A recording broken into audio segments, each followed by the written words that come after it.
الحمد والنعمة لك والملك لا شريك لك لبيك اللهم لبيك لبيك لا شريك لك لبيك إن الحمد والنعمة لك والملك لا شريك لك. لبيك اللهم لبيك لبيك لا شريك لك لبيك. الله أكبر الله أكبر ولله الحمد. الله أكبر كبيرا والحمد لله كثيرا وسبحان الله بكرة وأصيلا وصلى الله على نبينا محمد وعلى آله وصحبه وسلم تسليما كثيرا. الله أكبر الله أكبر الله. الحمد لله نحمده ونستعينه ونستغفره ونؤمن به ونتوكل عليه ونعوذ بالله من شرور أنفسنا ومن سيئات أعمالنا من يهده الله فلا مضل له ومن يضلله فلا هادي له ونشهد أن لا إله إلا الله وحده لا شريك له ونشهد أن سيدنا وسندنا ومولانا محمدا عبده ورسوله. أما بعد فأعوذ بالله من الشيطان الرجيم. بسم الله الرحمن الرحيم. فإذا قضيتم مناسككم فاذكروا الله كذكركم آباءكم أو أشد ذكرا فمن الناس من يقول ربنا آتنا في الدنيا وما له في الآخرة من خلاق ومنهم من يقول ربنا آتنا في الدنيا حسنة وفي الآخرة حسنة وقنا عذاب النار. أولئك لهم نصيب مما كسبوا والله سريع الحساب. واذكروا الله في أيام معدودات فمن تعجل في يومين فلا إثم عليه ومن تأخر فلا إثم عليه لمن اتقى واتقوا الله واعلموا أنكم إليه تحشرون. صدق اللہ العظیم. انتہائی قابل احترام ناظرین و ناظرات، سامعین و سامعات، السلام علیکم ورحمۃ اللہ وبرکاتہ. میں خالد مامون اسلام چینل اردو لندن اسٹوڈیو سے اسپیشل حج ٹرانسمیشن حج پروگرام لے کر کے آپ کی خدمت میں حاضر ہوں. اللہ رب العزت سے دعا ہے یہ جو مبارک ایام ہیں، جو فضیلت والے اور اہمیت والے دن ہیں، اللہ رب العزت ان کے جو فضائل ہیں، جو اہمیت ہے، جو آداب ہیں، جو برکات ہیں، جو سعادتیں ہیں، اللہ رب العزت ہمیں بھی نصیب فرمائے، ہمیں بھی ان رحمتوں سے نوازے، ان برکات سے ہمیں بھی نوازے. اللہ رب العزت سے دعا ہے کہ اللہ رب العزت وہ رحمتیں، وہ برکتیں، وہ سعادتیں جو ہے وہ ہمیں بھی نصیب فرمائے. جیسا کہ آپ کے علم کے اندر ہے کہ حج جو ہے یہ ایک عظیم الشان عبادت ہے.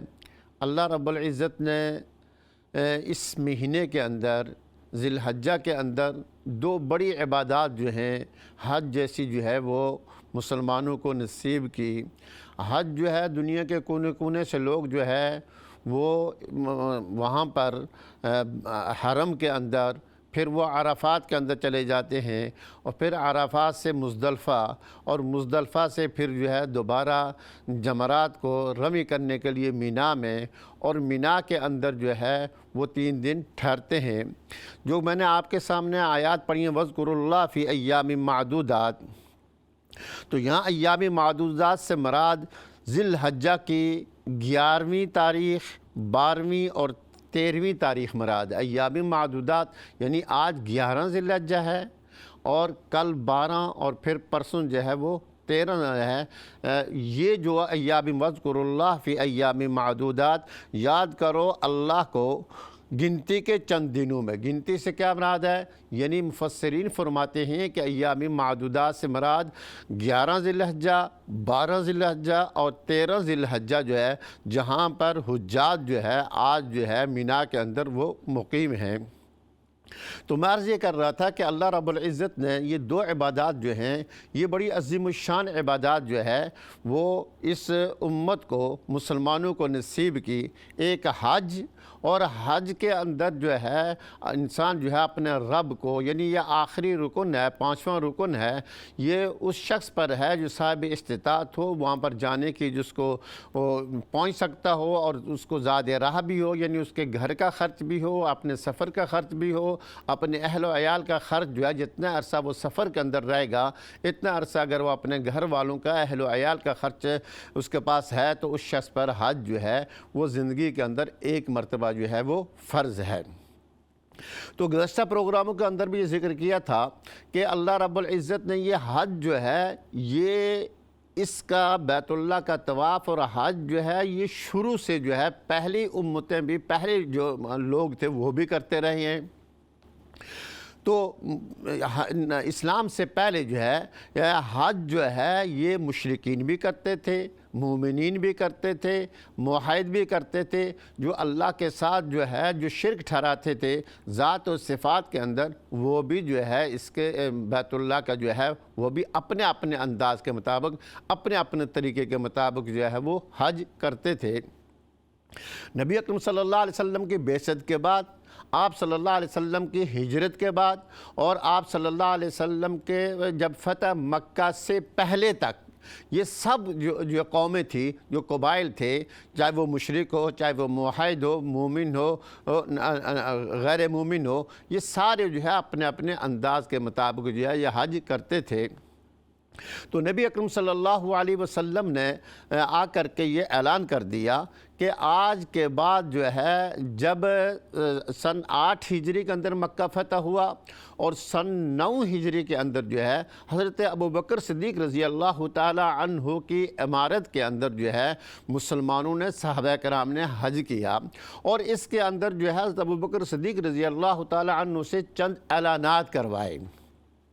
حضور صلی اللہ علیہ وسلم نے سن 10 ہجری کے اندر جو ہے وہ حج کیا۔ یہ آپ صلی اللہ علیہ وسلم کا پہلا حج بھی ہے اور آخری حج بھی ہے، اسی کو حجۃ الوداع کہا جاتا ہے، لیکن یہ حضور صلی اللہ علیہ وسلم کی زندگی کے اندر جو ہے پہلا حج بھی ہے اور آخری حج بھی ہے۔ تو مکمل جو ہے مکہ المکرمہ کے اندر جو ہے وہ تطہیر کروائی، اور اس کے اندر یہ بھی اعلان کروایا گیا کہ آئندہ سال جو ہے امام الانبیاء حضرت محمد مصطفیٰ صلی اللہ علیہ وسلم جو ہے وہ حج کے لیے تشریف لائیں گے۔ تو ان میں سے کچھ حضور صلی اللہ علیہ وسلم نے کچھ اصلاحات فرمائی، یعنی اسلام نے کچھ اصلاحات فرمائی۔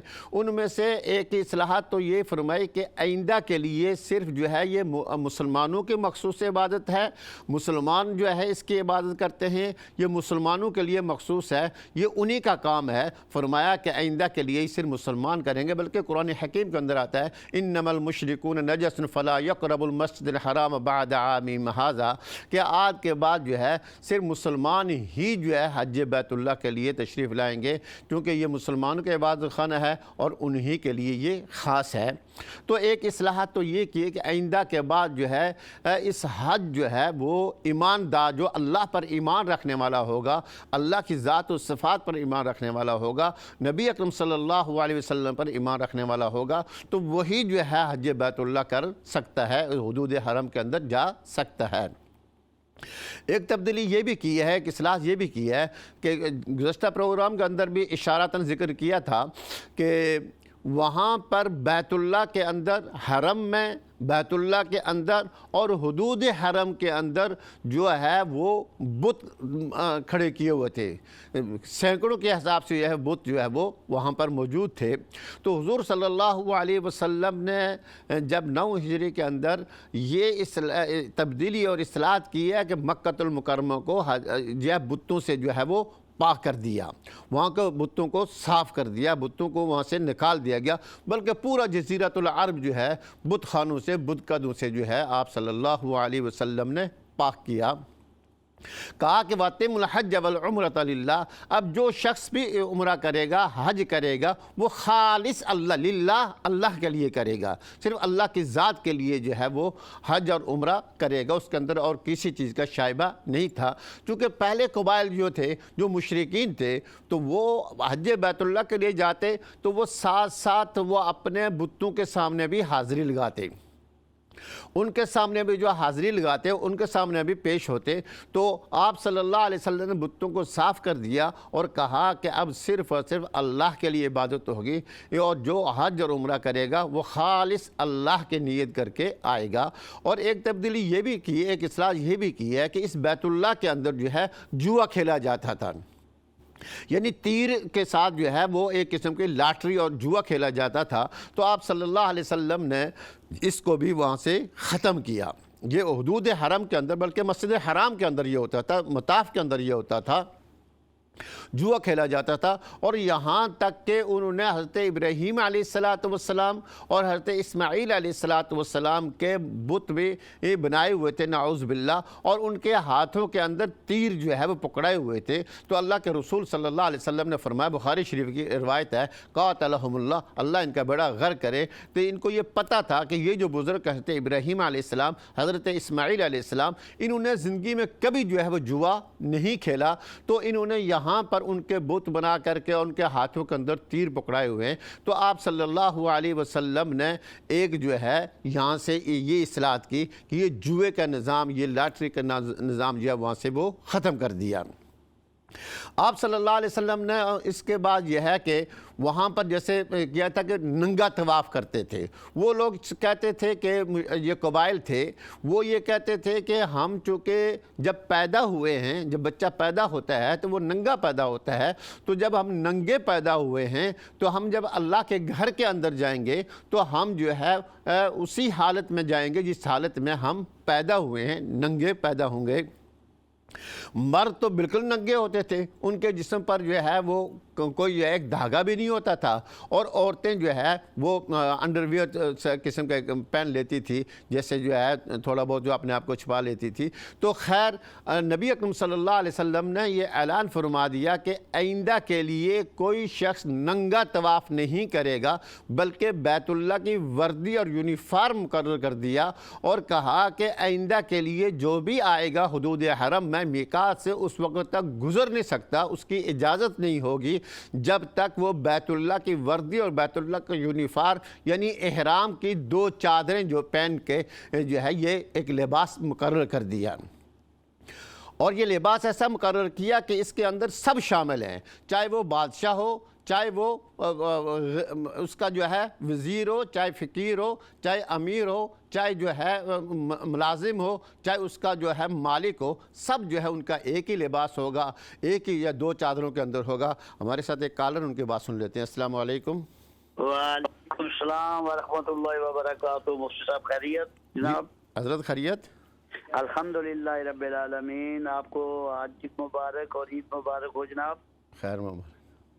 تو میری طرف سے تمام اہل اسلام کو بہت بہت عید مبارک اور حج کی مبارک ہو۔ تمام مسلمانوں کے لیے دعا کرنا، جتنے بھی لوگ پوری دنیا میں اس وقت مظلوم ہیں، مجبور ہیں، پریشان ہیں، اللہ تعالیٰ سب کی پریشانیاں دور فرمائے۔ آمین آمین۔ اور جتنے بھی لوگ گھروں میں، اسپتالوں میں بیمار ہیں، اللہ تعالیٰ ان کو سب کو شفائے کاملہ عاجلہ عطا فرمائے۔ کسی موذی بیماری میں مبتلا اللہ تعالیٰ اپنے حبیب کے صدقے اور اس مقدس دن کے صدقے یا اللہ تمام بیماروں کو شفائے کاملہ۔ آمین آمین۔ اور آپ جیسے علماء اکرام، مفتیان، اللہ تعالیٰ آپ کا سایہ ہم سب کے سروں پہ قائم دائم رکھے. میں حاجی نذیر بول رہا ہوں بریڈ فورٹ سے. اچھا ماشاء اللہ جی. تو میں سیویاں کھا رہا ہوں, آ جائیں نا آپ بھی میرے ساتھ شریک ہو جائیں نا. بس ہماری نیت کر لیں آپ. آمین آمین اللہ ربنا آمین. تو آپ خصوصی دعا فرمانا جتنے بھی دنیا سے چلے گئے ایمان کی حالت, اللہ پاک تمام کی بخشش و مغفرت فرمائے. آمین. انشاءاللہ کبھی بریڈ فورٹ آتے رہتے ہیں ہم, تو انشاءاللہ ضرور آپ کو جی بریڈ فورٹ میں کبھی آپ آئیں تو جناب میری پیل پارک کے پاس ہی ڈولٹن روڈ ہے, وہاں میں جناب غریب خانہ ہے میرا. مجھے فخر ہوگا کہ آپ نے مجھے دعوت میری قبول کی, اور جناب مجھے فخر ہوگا کہ جناب آپ میرے جیسے ناچیر کے غریب خانے پہ تشریف فرما ہوئے ہیں. انشاءاللہ ضرور آئیں گے حضرت. اللہ تو آپ بھی دعا کریں, اور یہ جو مخصوص ایام چل رہے ہیں فضیلت والے, اللہ رب العزت جیسے آپ نے دعا کی بھی ہے کہ تمام امت پر اللہ رحم کرے, اور جو ہے جو بیمار ہیں اللہ ان کو شفاء کاملہ عطا فرمائے, صحت و تندرستی عطا فرمائے, ہر قسم کی آفات اور مصائب سے اللہ رب العزت جو ہے وہ محفوظ رکھے, ہر گھر کو محفوظ رکھے. اور جو ہمارے عزیز و اقارب, ہمارے والدین, ہمارے جو ہے رشتہ دار دنیا سے چلے گئے ہیں, اللہ رب العزت ان کی مغفرت فرمائے, ان کی بخشش فرمائے, اور ان کو جنت الفردوس کی بہاریں نصیب کرے, اور ان کے کروڑ ان کو جنت نصیب کرے. اور ہمارے گھروں کے اندر ہمارے بچوں کو جو ہے وہ دین کا اور نبی اکرم صلی اللہ علیہ وسلم کی سنتوں کا اللہ ان کے دلوں کے اندر شوق پیدا کرے. خصوصی مفتی صاحب میرے جتنے بھی بچے ہیں سب ہمارے بچے ہیں. میرے 2 بچے خاص کر حافظ قرآن حفظ کر رہے ہیں. اللہ دعا کرنا اللہ تعالیٰ ان کو برکات حاصل فرمائے. ایک 19 سپارہ پڑھ رہا ہے ماشاءاللہ, اس نے ختم کیا, اور ایک 5 سپارے ختم کر چکا ہے. ماشاءاللہ دعا کرنا اللہ تعالیٰ ان کو استقامت عطا فرمائے, اور ان کی منزل پہ پہنچنے کی اللہ پاک توفیق عطا فرمائے, اور مجھے اللہ پاک اتنی زندگی عطا فرمائے کہ میں ان کی خدمت کر سکوں, اور ان کی ڈیوٹی جو ہے پوری ماں باپ ہونے کے ناطے میں ان کو اہدنا الصراط المستقیم کے راستے پہ چلا سکوں. آمین آمین. تو میں عرض یہ کر رہا تھا, ماشاءاللہ ہمارے بھائی صاحب بریڈ فورٹ سے کر رہے تھے, اور وہ خود بھی دعا کر رہے تھے, اور سب امت کے لیے دعاؤں کے لیے فرما رہے تھے. ان کے بچے ماشاءاللہ اللہ کا قرآن وہ حفظ کر رہے ہیں. اللہ رب العزت ان کو صحیح قاری, حافظ, اور دین کا جو ہے وہ بہت بڑا مبلغ اور دین کو پھیلانے کا ذریعہ بنائے, اور ان کی وجہ سے جو ہے ان کے گھروں کے اندر جو ہے اللہ انشاءاللہ برکات عطا فرمائیں گے. تو میں عرض یہ کر رہا تھا کہ نبی اکرم صلی اللہ علیہ وسلم نے ایک اصلاح تو یہ فرمائی کہ بتوں کو صاف کیا, دوسرا جو ہے وہاں سے جو ہے جوئے کا سسٹم ختم کیا, اور تیسرا یہ ہے کہ وہ فرمایا کہ ننگا طواف جو ہے وہ کوئی نہیں کرے گا. کیونکہ قریش اپنے آپ کو حمص کہتے تھے, اور کہتے تھے حمص کے معنی ہوتے ہیں بڑا برگزیدہ, برتر, یعنی وی آئی پی. اگر وہ کسی کو کوئی کپڑا دے دیتے, کوئی چیز دے دیتے, تو وہ تو اس کو جو ہے وہ اوڑھ لیتے تبرکن سمجھ کر کے, ورنہ جو ہے یہ تھا. تو اب حضور صلی اللہ علیہ وسلم نے یونیفارم مقرر کر دیا, اور یونیفارم بھی ایسا کہ اس کے اندر کوئی گریڈ اور کوئی لیول نہیں ہے, کہ سب برابر ہیں, سب بھی ایک ہی گریڈ کے ہیں, سب بھی ایک ہی لیول کا ہے, چاہے وہ بادشاہ ہے, چاہے وہ فقیر ہے, چاہے وہ مالک ہے, چاہے وہ اس کا ملازم ہے, اس کا خادم ہے, چاہے وہ عالم ہے, پیر ہے, یا اس کا مرید ہے, سب کا ایک ہی گریڈ, ایک ہی لیول, ایک ہی یعنی 2 لباس کے اندر جو ہے مرد ہوں گے, اور عورتیں یہ مکمل لباس کے اندر جو ہے یہ وہ عورتیں ہوں گی. تو ایک تو یہ ہے نبی اکرم صلی اللہ علیہ وسلم نے یہ فرمایا, اور تیسری اور ایک یہ بھی فرمایا کہ پہلے جو ہے یہ جو قریش تھے یہ صرف صفا اور مروہ کے درمیان جو سعی تھی وہ جو ہے صرف قریش کرتے تھے. باقی قبائل جو ہے اوس اور خزرج جو قبائل تھے جو انصار کے تھے یہ لوگ نہیں کرتے تھے. اس کی وجہ وہ یہ کہتے تھے چونکہ یہ قریش کی حضرت ہاجرہ علیہ السلام جو ہے وہ قریش کی والدہ تھی, ماں تھی, وہ دوڑی ہے تو وہ خود دوڑیں, اور پھر یہ بھی کہتے تھے کہ زندگی میں ایک مرتبہ وہ دوڑی ہیں تو کیا قیامت تک دوڑتے رہیں. تو یہ جو کہتے تھے تو اس کے اندر یہ تبدیلی کی کہ فرمایا کہ نہیں اب تم، بلکہ انس بن مالک رضی اللہ تعالیٰ عنہ فرماتے ہیں کہ ہم نے نبی اکرم صلی اللہ علیہ وسلم سے ہم پریشان و الجھن میں مبتلا ہو گئے کہ قریش تو جب سائی کریں گے، جب بتوں کو صفایا کر دیا، ختم کر دیا گیا، ان کو ختم کر دیا گیا، تو ہمارا جو وہ کہتے ہیں ہمارا جو بت تھا وہ قدید میں، جس کو آج کل مسفلہ وغیرہ کہتے ہیں، غالباً یہ جگہ تھی، تو وہاں پر ہم طواف وغیرہ کرنے کے بعد ہم اپنے بت کے پاس حاضری دیتے تھے، اب تو وہ ختم ہو گیا تھا، تو ہمیں یہ الجھن ہوئی، تو ہم نے نبی اکرم صلی اللہ علیہ وسلم سے جب پوچھا تو آپ صلی اللہ علیہ وسلم نے توقف فرمایا، پھر اللہ کی طرف سے یہ جو ہے یہ آیات نازل ہوئی، ان الصفا والمروۃ من شعائر اللہ فمن حج البیت واعتمر فلا جناح علیہ یطوف بہما، کہ ان کے صرف یہ نہیں ہے بلکہ صفا اور مروہ جو ہے یہ مستقل شاعر اللہ میں سے ہیں، یہ مستقل شاعر اللہ میں سے ہیں، جس طرح بیت اللہ شاعر اللہ میں سے ہے، ایسے ہی جو ہے صفا اور مروہ جو ہے یہ بھی شاعر اللہ میں سے ہیں، لہذا تم بھی جو ہے جو بھی حج اور عمرے کے لیے آئے گا، ان الصفا والمروۃ من شعائر اللہ فمن حج البیت واعتمر فلا جناح علیہ ان یطوف بہما، اس کے لیے کوئی گناہ نہیں ہے بلکہ وہ ان کا جو ہے وہ طواف کرے گا صفا اور مروہ کے درمیان۔ صفا اور مروہ کے درمیان یہ تو مشہور آپ نے سنا ہوا کہ سیدہ حاجرہ علیہ السلام جو حضرت ابراہیم علیہ السلام جو ابو الانبیاء یعنی انبیاء علیہ السلام کے اب جن کو کہا جاتا ہے، بعض روایات کے اندر آتا ہے کہ تقریباً 24,000، بعض 18 کہتے ہیں، 24,000 انبیاء علیہ السلام حضرت ابراہیم علیہ السلام کے اولاد میں سے ہیں، اور سید امام الانبیاء خاتم النبیین آخری نبی حضرت محمد مصطفیٰ صلی اللہ علیہ وسلم بھی حضرت ابراہیم علیہ السلام کی اولاد میں سے ہے۔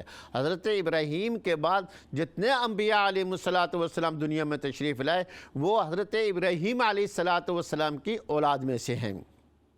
تو حضرت ابراہیم علیہ السلام ایسے جلیل القدر اللہ کا پیغمبر، ایسے عظیم الشان اللہ کا پیغمبر، تو جب ان کو بڑے امتحانات ہوئے، بڑی اللہ نے ان کو آزمائش کی، پھر اللہ نے ان کو خلیل بنایا، انی جاعلک للناس اماما، یعنی ساری انسانیت کے لیے حضرت ابراہیم علیہ السلام کو امام کا لقب دیا، اور یہی وجہ ہے کہ دنیا کے اندر جتنے بھی آسمانی مذاہب ہیں اور باقی بھی جو ہیں وہ حضرت ابراہیم علیہ السلام کسی نہ کسی طریقے سے جو ہے وہ ان کو مانتے ہیں اور ان کو تسلیم کرتے ہیں۔ تو حضرت ابراہیم علیہ السلام خود قرآن حکیم کا آتا ہے کہ حضرت ابراہیم علیہ السلام کے اولاد میں انبیاء علیہ السلام بھی تھے، اور جو سلطنت اور حکمران جو گزرے ہیں، بادشاہ جو گزرے ہیں، وہ بھی حضرت ابراہیم علیہ السلام کی اولاد میں سے گزرے ہیں۔ اذ جعل فیکم انبیاء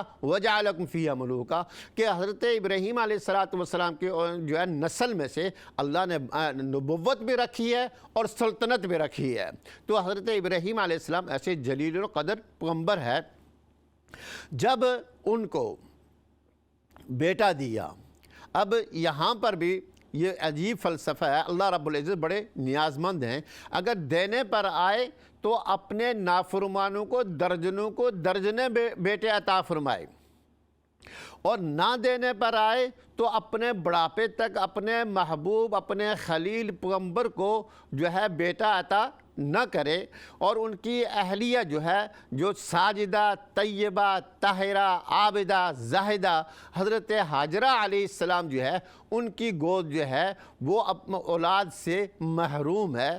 تو حضرت ابراہیم علیہ السلام جو اللہ کا جلیل القدر پیغمبر ہے، انہوں نے ایک دن اللہ رب العزت سے بڑے عاجزی اور تواضع کے ساتھ گڑ گڑا کر کے یہ مانگا، ربی حبلی من الصالحین، او میرے ربا مجھے ربی حبلی من الصالحین، مجھے ایک نیکوکار بیٹا عطا فرما۔ تو معلوم ہوا کہ اولاد کی دعا کرنی چاہیے، اولاد مانگنی چاہیے، لیکن اولاد صالحین نیک اولاد مانگنی چاہیے، ربی حبلی من الصالحین۔ ربی حبلی من الصالحین، حضرت ابراہیم علیہ السلام۔ اب دوسری بات یہ ہے جو یہاں سے ہمیں سبق ملتا ہے، ہمیں لیسن ملتا ہے، جس سے ہم جو ہے ہمارے لیے جو سبق ہے کہ اللہ سے اولاد مانگیں، اور اولاد جو ہے وہ نیک اور صالح اولاد مانگیں، صالحیت والی اولاد مانگیں۔ اور پھر دوسرا لیسن یہ ملتا ہے کہ صرف اور صرف اللہ سے اولاد مانگو، یعنی اولاد دینے کا خزانہ جو ہے وہ اللہ کے پاس ہے، اولاد دینے کا ڈپو جو ہے وہ اللہ کے پاس ہے۔ خود قرآن حکیم کے اندر آتا ہے للہ ملک السماوات والارض یخلق ما یشاء یہب لمن یشاء اناثا ویجعل من یشاء ذکورا او یزوج ذکرانا ویجعل من یشاء عقیما، کہ اللہ ہی کے لیے زمین اور آسمان کی بادشاہی، اللہ ہی کے لیے زمین اور آسمان کی سلطنت، یخلق ما یشاء، پیدا کرتا جس کو چاہے دیتا ہے، یہب لمن یشاء اناثا، جس کو چاہے بیٹیاں دے، جس کو چاہے بیٹے دے، جس کو چاہے بیٹے اور بیٹیاں دونوں دے، اور جس کو چاہے وہ بانجھ کرے، یہ اللہ کے پاس ہے۔ تو سیدنا ابراہیم علیہ السلام کے اس حج کے سبق سے، اس قربانی کے کرنے کے جو ہمیں سبق ملتا ہے کہ اولاد مانگو تو صرف اللہ سے مانگو،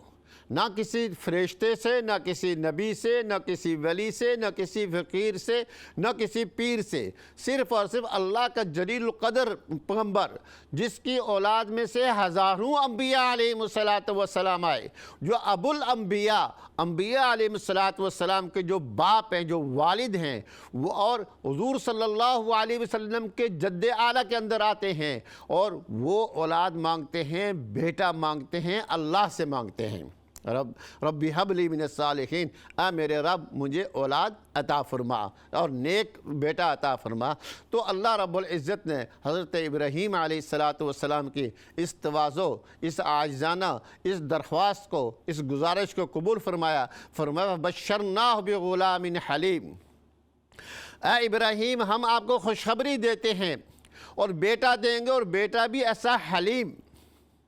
اب یہاں سوال پیدا ہوتا ہے کہ ابراہیم علیہ السلام نے کہا کہ صالحین، اللہ نے کہا کہ حلیم، اس لیے کہ اللہ جانتے تھے کہ جو بیٹا دیں گے حضرت ابراہیم علیہ السلام کو، آنے والے وقت کے اندر جو ان پر آزمائش آئیں گی، جن جن امتحانات سے وہ گزریں گے، جن جن مشکلات سے وہ گزریں گے، وہاں پر صالحیت کے ساتھ ساتھ صفت حلم بھی ہونی چاہیے، حلیم بھی ہونا چاہیے، تاکہ ان امتحانات میں سے وہ اچھے طریقے سے گزر جائے۔ اب حضرت ابراہیم علیہ السلام جب بچہ دیا اور ادھر سے آزمائش بھی شروع ہو گئی، کہا کہ اس بیٹے کو اور اس کی ماں کو یہاں سے دور دراز ایک ایسی جگہ پر چھوڑ آئیں جہاں پر نہ آب و دانو ہو، نہ چرند و نہ پرند ہو، نہ آدم ذات ہو، جہاں پر کچھ بھی نہ ہو، وہاں پر اس شیرخوار بچے، دودھ پیتے بچے اور اس کی والدہ سیدہ ہاجرہ علیہ السلام کو چھوڑ کر کے آ جائیں۔ اب حضرت ابراہیم علیہ السلام نے یہ سنتے ہی ان کو لیا اور سفر پر چلے گئے، وہاں پر چھوڑ آئے جہاں پر کچھ بھی نہیں، نہ پانی، نہ دانہ، نہ چرند، نہ پرند، نہ آدم ذات، نہ انسانیت، کچھ بھی نہیں۔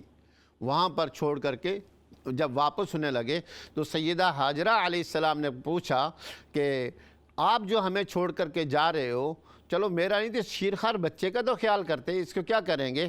تو حضرت ابراہیم علیہ السلام نے اتنا بھی نہیں کہا کہ اللہ کے حکم کے آگے میں کچھ بتا دوں، وہ چلنے لگے تو وہ سمجھ گئے کہ یہ اللہ کا برگزیدہ بندہ، اللہ کا جلیل القدر نبی اور اللہ کا خلیل جو ہے، اللہ کے حکم کے بغیر جو ہے وہ ایسا نہیں کر سکتے تھے۔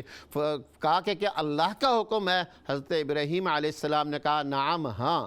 فرمایا اذن لا یضیعنا، کہ آپ چلے جائیں، وہ اللہ ہمیں کبھی ضائع نہیں کریں گے۔ جس نے آپ کو نمرود کی آگ میں محفوظ رکھا، وہ ہمیں اس بیابان جنگل اور صحرا کے اندر جو ہے وہ اللہ ہمیں جو ہے وہ ہماری حفاظت فرمائیں گے۔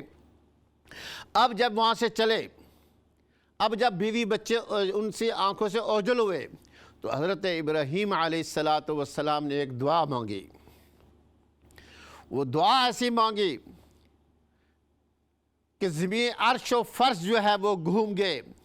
فرمایا ربنا انی اسکنت من ذریتی بواد غیر ذی زرع عند بیتک المحرم ربنا لیقیموا الصلاة فاجعل افئدة من الناس تہوی الیہم وارزقہم من الثمرات لعلہم یشکرون. عجیب دعا مانگی. ربنا او میرے ربا، ربنا انی اسکنت من ذریتی، اے اللہ، اے میرے رب، میں نے اپنی اولاد کو ایسی جگہ ٹھہرا دیا، ایسی جگہ چھوڑ دیا، بواد غیر ذی زرع، جہاں پر کچھ بھی نہیں ہے، نہ آب نہ دانہ نہ انسان نہ چرند نہ پرند. انی اسکنت من ذریتی بواد غیر ذی زرع عند بیتک المحرم، تیرے محترم گھر کے پاس. اے اللہ تیرے گھر کے پاس محترم. اس وقت چونکہ یہ منہدم تھا، بعد میں جو ہے حضرت فرشتوں نے بتائی یہ بنیادیں جو بیت اللہ خانہ کعبہ کی، تو وہ لیکن اللہ نے جو پیغمبر تھے وحی کے ذریعے بتا دیا تھا کہ یہ جس جگہ آپ چھوڑ رہے ہیں بعد کے اندر پوری دنیا کے اندر جو ہے لوگ کھینچے ہوئے آئیں گے. اور اس دعا کے اندر حضرت ابراہیم علیہ السلام کے الفاظ بھی ہیں. فرمایا بیتک المحرم، اے اللہ اس وقت میں نے اپنی اولاد کو اپنی وہاں چھوڑا، اپنے بیوی بچے کو وہاں چھوڑا جہاں پر کوئی چیز نہیں ہے، وادی غیر ذی زرع، جس میں کوئی کھیتی بھی نہیں، کوئی کچھ نہیں ہے، لیکن تیرا گھر ہے تاکہ یہ لیقیم الصلاۃ، تاکہ تیرا گھر جو ہے یہ آباد ہو، تاکہ اس میں لوگ نماز لیقیم الصلاۃ، تاکہ نماز قائم کریں. فرمایا انی اسکنت بواد غیر ذی زرع عند بیتک المحرم لیقیموا الصلاۃ فاجعل افئدة من الناس تہوی الیہم. اے اللہ لوگوں کے دلوں کے اندر اس کی محبت، اس کی کشش، اس کی جو ہے محبت ڈال دے کہ یہ کھینچے ہوئے آپ اس بیت اللہ کی طرف آئے. آج دیکھتے ہیں کہ پوری دنیا سے لوگ ایسے معلوم ہوتا ہے کہ بیت اللہ کے اندر کوئی مقناطیس لگی ہوئی ہے، پاورفل مقناطیس ہے کہ پوری دنیا سے لوگوں کو جو ہے وہ کھینچ کر کے جو ہے وہ بیت اللہ کی طرف آ رہے ہیں. یہ حضرت ابراہیم علیہ السلام کی دعا ہے. فرمایا لیقیموا الصلاۃ فاجعل افئدة من الناس تہوی الیہم، جو لوگوں کے دل جو ہے اس طرف مائل ہو جائیں اور اس طرف ان کے دلوں کے اندر کشش ڈال دے، محبت ڈال دے، عظمت ڈال دے کہ یہ قیامت تک لوگ جو ہے اس بیت اللہ کی طرف جو ہے ان کی محبت، ان کی کشش، ان کے دلوں کے اندر جو ہے اس کا احترام جو ہے وہ موجود رہے. فرمایا پھر آگے کہا وَارْزُقْهُم مِّنَ الثَّمَرَاتِ، اور ان کو روزی بھی، اور روزی بھی وہ عمدہ روزی، جو پھل ہوتے ہیں یہ رزق میں سے عمدہ ہوتا ہے. فرمایا کہ ان کو عمدہ روزی عطا فرما. اور فرمایا جب انسان کو عبادت کا موقع بھی مل جائے، اس کو جو ہے روزی بھی کا بندوبست بھی ہو جائے، تو وہ اللہم یشکرون، تاکہ وہ اللہ کا شکر ادا کرے. بتایا کہ جس کو دین مل جائے، اس کو عبادت کی توفیق بھی مل جاتی ہے، اللہ پر ایمان ہو جاتا ہے، اور اس کو جو ہے صحیح اللہ تعالیٰ حلال روزی بھی عطا کرے، تو اس کو اللہ کا شکر ادا کرنا چاہیے. تو حضرت ابراہیم علیہ السلام نے دو دعائیں ایسی مانگی کہ اللہ کے پورے خزانے کو وہ لے لیا. ایک حضرت اسماعیل علیہ السلام کو مانگا، اور ایک آخری نبی حضرت محمد مصطفیٰ صلی اللہ علیہ وسلم کو مانگا. یہ دونوں دعائیں ابراہیمی ہیں. ربنا وابعث فیہم رسولا منہم یتلو علیہم آیاتی. ایک مانگا کوثر والا، ایک مانگا زمزم والا. تو زمزم کا بھی نہ ذائقہ بدلے، نہ رنگ بدلے، نہ خوشبو بدلے، اور کوثر والا،